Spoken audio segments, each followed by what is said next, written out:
నమస్కారం. సుఖీభవకు స్వాగతం. ఈరోజు సుఖీభవలో హై బీపీ విస్మరిస్తే విపత్తే, కోవిడ్ తీవ్రతలో వైవిధ్యం ఎందుకు, చలికాలం సైనస్ బాధల, మలి వయసులో పెనుశాపం, ప్రోస్టేట్ క్యాన్సర్, ఇంకా హెల్త్ టిప్. రక్తపోటు ఇవాళ మన ఆరోగ్యానికి గొడ్డలి పెట్టులా పరిణమిస్తోంది. రక్తపోటు ఎక్కువగా ఉండడం అనేది స్వతహాగా వ్యాధి కాకపోయినా మన శరీరంలో ప్రత్యక్షంగా పరోక్షంగా అనేక విపత్తుల్ని తెచ్చిపెడుతోంది. గుండె, మెదడు, కిడ్నీల వంటి కీలక అవయవాలన్నీ హై బీపీ కారణంగా క్రమంగా నిర్వీర్యమైపోతాయి. రక్తపోటులో ప్రైమరీ అని, సెకండరీ అని రెండు రకాలుంటాయి. ఏ కారణం లేకుండా కనిపించే రక్తపోటును ప్రైమరీ హైపర్టెన్షన్ అని, వివిధ కారణాల మూలంగా కనిపించే రక్తపోటును సెకండరీ హైపర్టెన్షన్ అని పిలుస్తారు. ప్రైమరీతో పోలిస్తే సెకండరీ హైపర్టెన్షన్ను ప్రమాదకరంగా చెప్తారు డాక్టర్లు. సెకండరీ హైపర్టెన్షన్ గురించిన పూర్తి వివరాల్ని ఇప్పుడు తెలుసుకుందాం.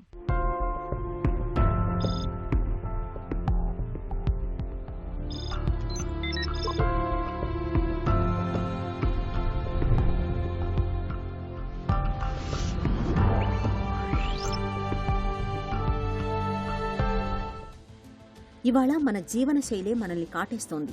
మారిపోతున్న ఆహారపు అలవాట్లు, తగ్గిపోతున్న శారీరక శ్రమో, పెరిగిపోతున్న బరువో, కారణమేదైనా గానీ ఇటీవలి కాలంలో అధిక రక్తపోటు బారిన పడుతున్న వారి సంఖ్య రోజురోజుకి ఎక్కువ అవుతోంది. దీన్ని కట్టడి చేయకపోతే గుండె జబ్బులు, కిడ్నీ జబ్బులు వంటి తీవ్ర అనర్థాలు పెరిగిపోవడం ఖాయం. రక్తపోటు రెండు రకాలుగా రావచ్చు. ఒకటి ఇతరత్రా కారణాలేవీ లేకుండా వచ్చేది. హై బీపీ బాధితుల్లో 90% మంది ఇలాంటి వాళ్లే.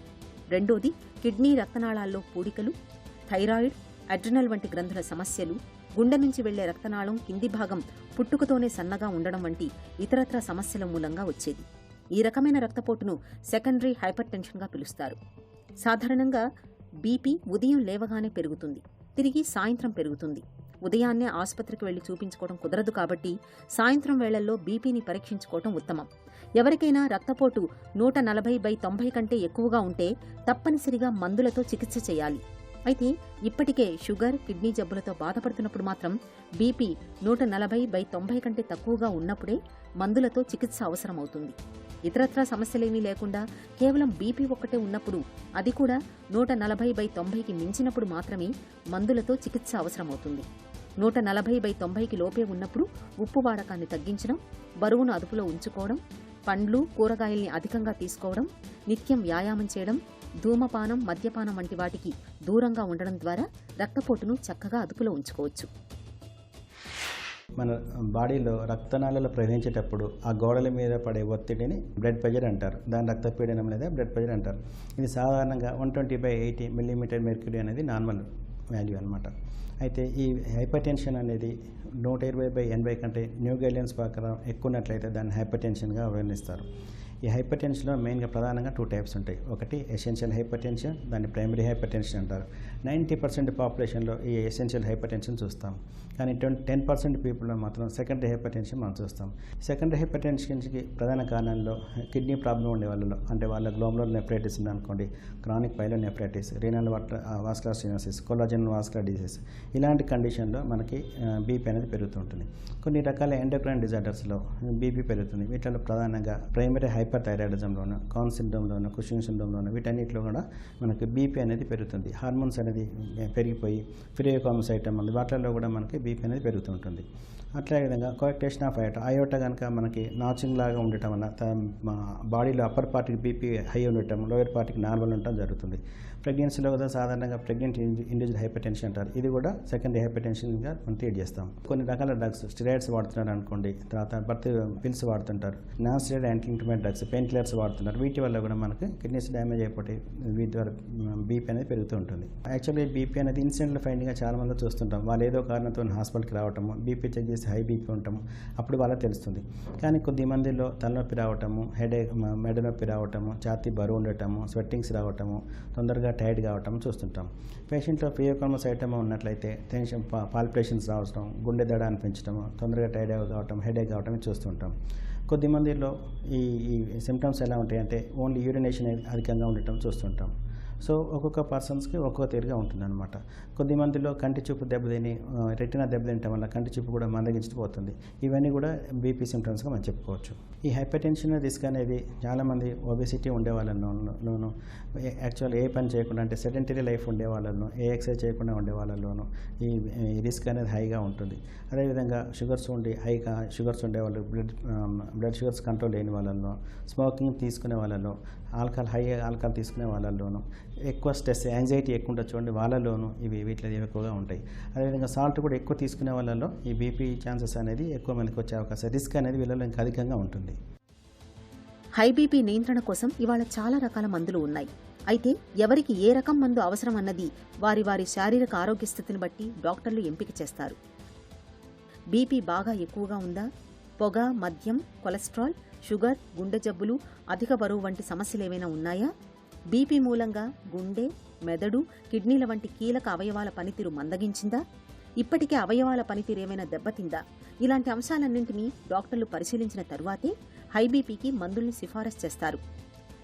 ఇప్పటికే హృద్రోగ సమస్యలతో బాధపడే హై బీపీ బాధితులకు బీటా బ్లాకర్స్ బాగా పనిచేస్తాయి. అలాగే మధుమేహం ఉన్నవారికి ఏసీఈ ఇన్హిబిటార్స్, ఏఆర్బీ మందులు, వయసు పైబడిన వాళ్లకి కాల్షియం ఛానల్ బ్లాకర్స్, ప్రొస్టేట్ సమస్యలున్న వారికి ఆల్ఫా బ్లాకర్స్, ఇలా వ్యక్తి ఆరోగ్య స్థితిని బట్టి మందుల్ని డాక్టర్లు ఎంపిక చేస్తారు. బీపీ బాగా ఎక్కువగా ఉన్నప్పుడు క్రమేపీ బీపీ తగ్గుకుంటూ వచ్చేలాగా చూస్తారు. సెకండరీ హైపర్ టెన్షన్లో ప్రధానంగా మనకు నార్మల్ టెస్ట్లు చేస్తుంటాం. అంటే సిబిపి, యూరిన్ ఎగ్జామినేషన్ చూస్తుంటాం. యూరిన్ ఎగ్జామినేషన్లో ప్రోటీన్స్ ఏమైనా పోతున్నాయి, బ్లడ్ పోతుంది అనేట్లయితే ఇది ఇండికేషన్ ఇస్తుంది. గ్లోమరులర్ నెఫ్రైటిస్ ఉంది, తద్వారా బీపీ అనేది పెరుగుతుందని ఒక ఇండైరెక్ట్ ఇండికేషన్ ఇస్తుంటుంది. అదేవిధంగా ఫియోక్రోమోసైటోమాలలో విఎంఏ 24 hours విఎంఏని కలెక్ట్ చేస్తారు. దాని ద్వారా ఫియోక్రోమోసైటోమా ఉంది అని చెప్పి మన బాడీలో తెలుసుకోవచ్చు. చెస్ట్ ఎక్స్రే చేయటం వల్ల అంటే దానిలో హార్ట్ ఎన్లార్జ్మెంట్ ఉండటం, కోటేషన్ ఆఫ్ అయాటాలో నాచింగ్ అని దాంట్లో పంపించడం మనకు చెస్ట్ ఎక్స్రే చూస్తాం.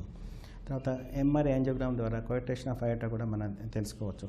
అల్ట్రాసౌండ్ అబ్డామిన్ చేయడంతో అల్ట్రాసౌండ్లో కిడ్నీస్ ఎలా ఉన్నాయి, దాంట్లో సిస్టులు ఏమైనా ఉన్నాయా, యూజువల్లీ పాలిసిస్టులు కిడ్నీలో సిస్టులు కనుక ఎక్కువ ఉన్నట్లయితే కూడా మనకి బీపీ పెరుగుతుంటుంది. సో ఈ రీనల్ ఆర్టరీస్ ఎలా ఉన్నాయనేది డాక్టర్ ద్వారా తెలుసుకోవచ్చు. రీనల్ ఆర్టరీ స్టెనోసిస్ ఉందనుకోండి, ఇవన్నీ కూడా రీనల్ డాక్టర్ తెలుసుకోవచ్చు. ఎంఆర్ఐ యాంజియోగ్రామ్ ద్వారా కూడా బ్లడ్ వెజల్స్ ఎలా ఉన్నాయి, స్టెనోసిస్ ఏమైనా ఉందా అనేది వాటి ద్వారా తెలుసుకోవచ్చు. ప్రైమరీ హైపర్ పారాథైరాయిడిజం, దీంట్లో పారాథైరాయిడ్ గ్లాండ్ ఎడినోమా ఉంటుంది, దాన్ని సర్జికల్ రిమూవల్ ద్వారా చేసినట్టయితే బీపీ కూడా కంట్రోల్ అవుతుంటుంది. వీటి ద్వారా కాకుండా కూడా మనకి అంటే ప్రైమరీ కాజ్తో పాటు మనకి బీపీ కనుక ఫర్దర్గా ఉన్నట్లయితే యాంటీ హైపర్టెన్సివ్ మెడికేషన్స్ అనేది వాడాల్సి ఉంటుంది. ఫియోక్రోమోసైటోమా కానివ్వండి, ఎడ్నల్ ఎడినోమాస్ కానివ్వండి, తర్వాత పారాథైరాయిడ్ ఎడినోమాస్ గ్లాండ్స్ వాటికి సర్జరీ ద్వారా వాటిని మనం రిమూవ్ చేయడంతో మనకి బీపీ కంట్రోల్ చేసుకోవచ్చు. ప్రెగ్నెన్సీలో అట్లయితే ప్రెగ్నెన్సీ ఇండ్యూస్డ్ హైపర్ టెన్షన్ ఉన్నప్పుడు మనకి ఆల్ఫామిథోడోపా లాబిటల్ టాబ్లెట్ ద్వారా మన ఇది బీపీని కంట్రోల్ చేసుకోవచ్చు. పైలోనెఫ్రైటిస్ ఉందనుకోండి, యాంటీబయాటిక్స్ ద్వారా కిడ్నీకి సంబంధించినటువంటి ఇన్ఫెక్షన్ ట్రీట్ చేయడం ద్వారా కూడా మనకి ఈ బీపీని కంట్రోల్ చేసుకోవచ్చు. వీటి ద్వారా కాకుండా alpha blockers, beta blockers, calcium channel blockers, AC inhibitors, receptor blockers, central acting drugs, vasodilators, ఈ విధంగా రకరకాల బీపీ టాబ్లెట్లు అనేది పేషెంట్స్కున్న రిస్క్ ఫ్యాక్టర్ని బట్టి, వాళ్ళకున్న ఏజ్ ఫ్యాక్టర్ని బట్టి, వాటికున్న సైడ్ ఎఫెక్ట్స్, డ్రగ్స్కున్న సైడ్ ఎఫెక్ట్స్ని పరిగణలోకి తీసుకొని బీపీ టాబ్లెట్ అనేది వాళ్ళకి ఇవ్వడం జరుగుతుంటుంది. సెడెంటరీ లైఫ్కు దూరంగా ఉండాలి. రెగ్యులర్ వాకింగ్ చేయటం, సైక్లింగ్ చేయటం, స్విమ్మింగ్ చేయటం, యోగా చేయటం, ఈ చేయటం ద్వారా మనకు బాడీని కంట్రోల్ ఉంచుకోవాలి, అంటే వెయిట్ కంట్రోల్ ఉంచుకోవాలి. అదేవిధంగా మనకి తీసుకున్న సాల్ట్ కూడా బాగా తగ్గించుకొని, స్ట్రెస్ ఏమైనా ఉన్నట్లయితే మెడిటేషన్ చేయటం, ఆ స్ట్రెస్ తగ్గించుకోవటం, స్మోకింగ్ని కంప్లీట్గా అవాయిడ్ చేయటం, డ్రింకింగ్ కూడా తగ్గించేసుకోవటం, వీలైతే కంప్లీట్గా అవాయిడ్ చేయటం. వీటి ద్వారా మనకి ఈ రిస్క్ ఫ్యాక్టర్స్ అనేవి బీపీని ఇంక్రీజ్ చేస్తుంటాయి. వీటి ద్వారా మనకి ఫర్దర్గా డ్యామేజ్ కాకుండా మనకి బీపీ పెరగకుండా చూసుకోవచ్చు. తీసుకునే డైట్ కూడా అన్సాచురేటెడ్ ఫ్యాటీ ఫుడ్స్ ఎక్కువ తీసుకోవాలి. ఈ ఫ్యాటీ డైట్, ట్రాన్స్ ఫ్యాట్స్ అనేవిటిని అవాయిడ్ చేస్తుండాలి. తీసుకునే ఆహారం లైఫ్ స్టైల్ మాడిఫికేషన్స్తో ఆ తర్వాతే డ్రగ్స్ వాడటం ద్వారా బీపీ కంట్రోల్ చేసుకోవచ్చు. హై బీపీ బారిన పడకుండా ఉండడానికి, హై బీపీని నివారించుకోవడానికి ముందు నుంచే తగిన జాగ్రత్తలు తీసుకోవడం మంచిది. ఆహారంలో ఉప్పు వాడకం తగ్గించుకోవాలి. పచ్చళ్లకు దూరంగా ఉండాలి. ఆకుకూరలు, కూరగాయలు, పండ్లను తరచుగా తీసుకోవాలి. పొగాకు ఉత్పత్తులకు, మద్యానికి ఎంత దూరంగా ఉంటే అంత మంచిది. రోజు కనీసం అరగంట సేపు వ్యాయామం చేయాలి. దీంతో రక్తనాళాల సామర్థ్యం, గుండె పనితీరు మెరుగవుతాయి. అధిక బరువు, ఊబకాయంతో హై బీపీ వచ్చే అవకాశం పెరుగుతుంది. కాబట్టి బరువు ఎక్కువగా ఉన్నవారు తగ్గించుకోవాలి. మధుమేహులకు అధిక రక్తపోటు ముప్పు 2 రెట్లు ఎక్కువ. కాబట్టి మధుమేహులు మరింత జాగ్రత్తగా ఉండాలి. రక్తపోటు విషయంలో నిరంతర అప్రమత్తతే మనకు రక్షణ కవచం. తరచూ డాక్టర్ని సంప్రదిస్తూ బీపీని చెక్ చేయించుకుంటూ ఉండాలి. రక్తపోటు పెరుగుతోందని తెలిసినప్పుడు జీవనశైలి, ఆహారపు అలవాట్లను మార్చుకోవడంతో పాటు మందుల్ని మొదలుపెట్టారు. అయితే కోవిడ్ ఇన్ఫెక్షన్ను ఈ ప్రోటీన్ ఎలా ప్రభావితం చేస్తోందన్నది స్పష్టంగా తెలియడం లేదని శాస్త్రవేత్తలు అంటున్నారు. ఏదేమైనా తాజా పరిశోధన కోవిడ్ చికిత్సల్లో జన్యుపరమైన అంశాలపై దృష్టి కేంద్రీకరించేలా చేస్తుందని పరిశోధకులు అభిప్రాయపడుతున్నారు. పరిశోధన వివరాలు న్యూ ఇంగ్లాండ్ జర్నల్ ఆఫ్ మెడిసిన్లో ఇటీవలే ప్రచురితమయ్యాయి. సీజన్ మారినప్పుడల్లా కొన్ని రకాల అనారోగ్యాలు ఉధృతమవుతూ ఉంటాయి. సైనసైటిస్ అలాంటిదే. వేడి వాతావరణంలో కాస్త ఉపశమించినా చలికాలంలో మాత్రం సైనస్ బాధలు మరింతగా పెరుగుతుంటాయి.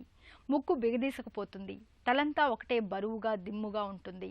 కఫం గొంతులోకి జారుతూ ఒకటే అసౌకర్యంగా ఉంటుంది. ఈ నేపథ్యంలో చలి వాతావరణంలో సైనస్ బాధలను అదుపులో ఉంచుకునేందుకు ఏం చేయాలో, ఎలాంటి జాగ్రత్తలు తీసుకోవాలో ఇప్పుడు తెలుసుకుందాం.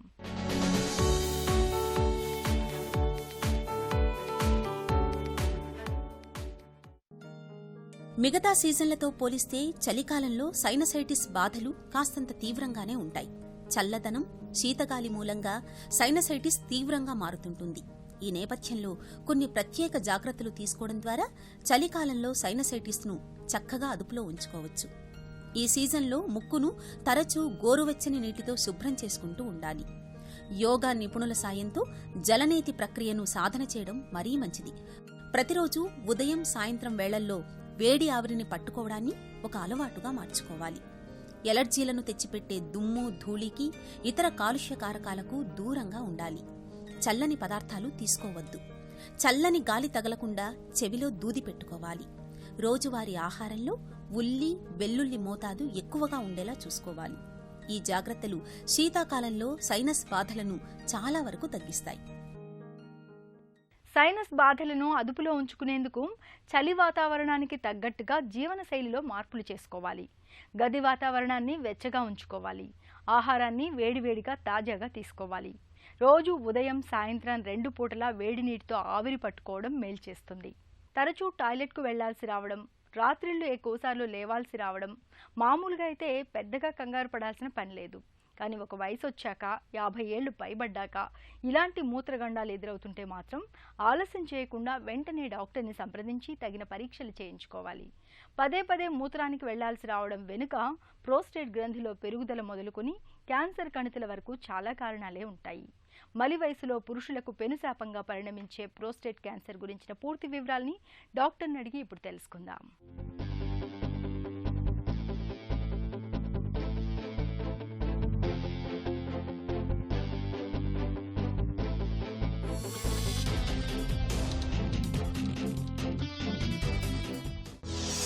ప్రోస్టేట్ క్యాన్సర్ అంటే ఏంటి? ప్రాస్టేట్ స్పెసిఫిక్ యాంటిజెన్ అంటే ఏంటి? అది ప్రాస్టేట్ గ్రంథిలో తయారయ్యే ఒక పదార్థం. ఆ ప్రోటీన్ అనేది బాడీలో రిలీజ్ అవుతూ ఉంటుంది. మామూలుగా క్యాన్సర్ లేని వాళ్ళలో అది చాలా తక్కువ పాళ్ళలో రిలీజ్ అవుతూ ఉంటుంది. క్యాన్సర్ ఉన్న వాళ్ళలో ఆ పాళ్ళు ఎక్కువ అయ్యేసరికి మనకు క్యాన్సర్ ఉండే అవకాశం ఎక్కువ ఉండొచ్చు అనేది చూపిస్తూ ఉంటుంది. కానీ ఒకటి గమనించాల్సిందంటే ఈ ప్రాస్టేట్ స్పెసిఫిక్ యాంటిజెన్ అనేది అది పెరిగినంత మాత్రాన క్యాన్సర్ ఉన్నట్టు కాదండి. చాలా అదర్ కండిషన్స్లో కూడా, లైక్ ప్రాస్టేట్లో ఇన్ఫెక్షన్ ఉన్నా, లేకపోతే మూత్రం వచ్చే నాళం లేదన్న చిన్న ఆపరేషన్లు జరిగినా, ఇలాంటివి హార్స్ రైడింగ్ చేసిన ఇలాంటి వాళ్ళలో ఆ పిఎస్ఏ అనేది పెరిగే అవకాశం కూడా ఉంటుంది. సో పెరిగిన పిఎస్ఏకి కారణం క్యాన్సరే అనుకోవడం చాలా చాలా తప్పండి. బట్ ఎవరికైనా సరే అలాంటివి ఏ కారణాలు లేకుండా సడన్గా పిఎస్ఏ అనేది ఎక్కువగా చూపించిన పక్షంలో కావాలంటే ఇంకొకసారి చెక్ చేసుకొని అప్పుడు కూడా అలానే ఉన్న పక్షంలో ఇన్వెస్టిగేషన్ చేయడం అనేది చాలా ఇంపార్టెంట్ అండి. ఎందుకంటే ఆ క్యాన్సర్ ఉండొచ్చు అనే ఒక అనుమానం మనం నిర్ధారణ చేసుకోవాలి. ఉందో లేదో తెలుసుకోవాలి. ఉంది అన్న పక్షంలో ఓకే ఇది మనకు నష్టం చేకూరుస్తుందని డిసైడ్ అయిన తర్వాత ఆ ఎర్లీ స్టేజ్లోనే ట్రీట్మెంట్ చేయడం అనేది జరగాలి. లేటుగా చేసిన దానివల్ల సఫరింగ్ అనేది ఎక్కువ ఉండే అవకాశం ఉంటుంది. ఒకసారి దారి చూపించిన తర్వాత ఆ దారిని ఎత్తుకుంటాం వల్ల మనం ఇంకోసారి పోవడం కన్నా అదే టైంలో దానికి ట్రీట్మెంట్ చేసేసుకుంటే మంచిదవుతుంది. ప్రోస్టేట్ క్యాన్సర్ని ఎలా నిర్ధారిస్తారు? ఒకసారి క్లినికల్ ఎగ్జామినేషన్ అనేది చేస్తాం. ఆ పేషెంట్ని ఎగ్జామిన్ చేస్తాం. రెక్టల్ ఎగ్జామినేషన్ అనేది చేసి క్యాన్సర్ ఉండే అవకాశం ఉందా లేదా చూసుకుంటాం. వారి ఫ్యామిలీ హిస్టరీలో వాళ్ళ ఫాదర్కి కానీ బ్రదర్స్ కానీ ఎవరైనా క్యాన్సర్ ఉందా లేదా అనేది చెక్ చేసుకుంటాం. ఒకసారి ఫ్యామిలీలో ఫాదర్ కానీ బ్రదర్స్ కానీ ఎవరికన్నా ఉంటే క్యాన్సర్ ఉండే అవకాశం వీరిలో కూడా ఎక్కువ ఉంటుందండి. అది ఫెమిలియల్ అంటాం, లేకపోతే హెరిడిటరీ అంటాం. ఈ రెండిట్లో జరిగే అవకాశం ఉంటుంది. సరే, అవన్నీ లేకపోయినా కానీ ఎక్కువగా పిఎస్ఏ ఉన్న పక్షంలో, అదే 2 వాల్యూస్ అలానే ఉన్న పక్షంలో ఇలాంటి వాళ్ళకి చాలామందికి మేము బయాప్సీ, ట్రాన్స్ రెక్టల్ అల్ట్రాసౌండ్ గైడెడ్ బయాప్సీ అంటాం. ట్రస్ బయాప్సీ అంటే మలం వచ్చే నాళంలోంచి, అదే ఆనస్ నుంచి అల్ట్రాసౌండ్ ప్రోబ్ ద్వారా డైరెక్ట్ చేసుకొని ఆ ప్రాస్టేట్లోంచి ఒక 10 నుండి 20 జగాల నుంచి చిన్న ముక్కలు తీసి మనం టెస్ట్కి పంపించడం అనేది జరుగుతుంది. ఒక్కొక్కసారి ఈ బయాప్సీ చేసే ముందు కొంతమందిలో ఈ మల్టీపారామెట్రిక్ ఎంఆర్ఐ అనే టెస్ట్ చేసి ఎక్కడ నుండి బయాప్సీ తీస్తే బెటర్గా ఉంటుందని చెక్ చేసుకోవడం కూడా ఒక్కొక్కసారి స్ట్రాంగ్గా మేము సస్పెక్ట్ చేసినప్పుడు అలాంటిది చేయడం జరుగుతూ ఉంటుంది. ఇలా చేసిన దానివల్ల ప్రాస్టేట్లో క్యాన్సర్ ఉందా లేదా అనేది నిర్ధారణ అవుతుంది ఆ బయాప్సీ చూసిన తర్వాత.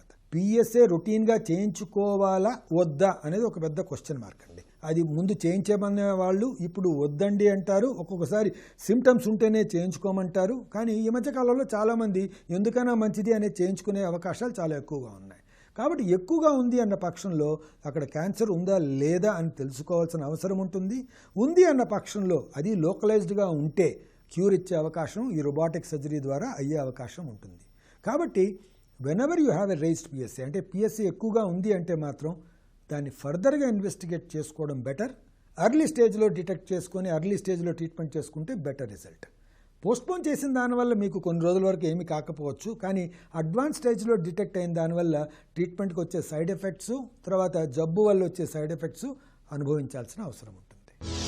ప్రోస్టేట్ క్యాన్సర్కి చికిత్స ఎలా ఉంటుంది? ఒకసారి ఉన్నది అన్న పక్షంలో ట్రీట్మెంట్ ఒకలాగా ఉంటుంది, లేదు అన్న పక్షంలో ట్రీట్మెంట్ ఒకలాగా ఉంటుంది. లేదు అన్న పక్షంలో క్యాన్సర్ లేదు అని అనుకోవడం కన్నా 99% ఉండదు అని అనుకోవాలి. ఎక్కడో చిన్నది ఉన్నా కానీ మనం వేసిన నీడిల్తో టచ్ కాలేదేమో అని మనం అనుకోవాలి. ఒక 2 సంవత్సరాలుగా మళ్ళీ ఆ పేషెంట్ని ఫాలోఅప్ చేసుకుంటూ ఉండాలి అదే పిఎస్ఏ వాల్యూస్తో. సపోజ్ ఉన్నది అన్న పక్షంలో ఈ క్యాన్సర్ ఎలాంటిది, మైల్డ్ గ్రేడా హై గ్రేడా అనేది మనం నిర్ధారణ చేసుకొని ఈ క్యాన్సర్తో ఈ పేషెంట్కి వచ్చే what is the risk factors, అంటే ఈ రిస్క్ అనేది ఎలా ఉంటుంది, ఎలాంటి రిస్క్లో పడే అవకాశం ఉంటుంది ఈ పేషెంట్ అనేది క్యాలిక్యులేట్ చేసుకుంటా ఉంది. అంటే పిఎస్ఏ వాల్యూతో ప్లస్ ఆ క్యాన్సర్ ఎలాంటిది అనేది తెలుసుకున్న తర్వాత మేము ఆ రిస్క్ స్ట్రాటిఫికేషన్ అనేది చేస్తాం.